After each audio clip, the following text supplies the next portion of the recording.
Ja. Ja. Sopiiko minä vaikka tohon noin?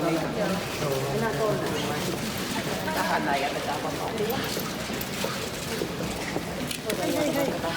Hei.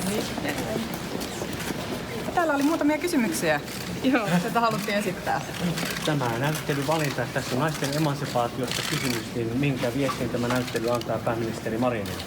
No tietenkin tässä yhtenä syynä, minkä takia ollaan haluttu täällä vierailla, on se, että tässä on kyseessä niin Viron kuin Suomen merkittävien taiteilijoiden työt.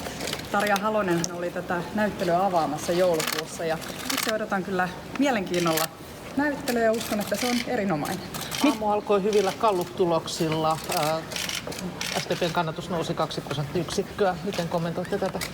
No tietenkin se on hyvä uutinen hallituspuolueelle, että hallituksen yhteen laskettu kannatus on hivenen parantunut. SDP:n kannatus, keskustan kannatus erityisesti ovat vahvistuneet, mutta itse olen aina sanonut, että ei kannata tuijotella yksittäisiä galluppeja, vaan keskittyä siihen työhön, mitä hallituksessa tehdään. Mitä odotatte tältä Tallinnan vierailulta?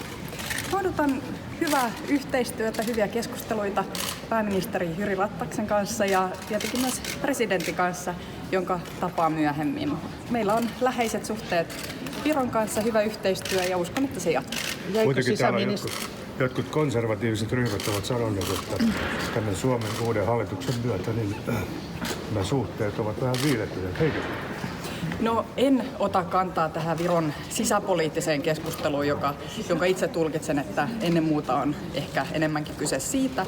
Viron ja Suomen suhteet ovat tiiviit ja hyvät ja uskon, että ne ovat sitä myös jatkossa. Okay. Mitä arvelette, mistä SDP:n kannatuksen kasvu johtuu?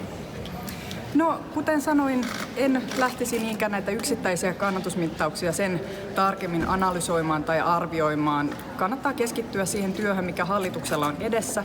Meillä on tälle keväälle paljon isoja haasteita ja paljon tehtävää, joten oma fokukseni on näissä asioissa.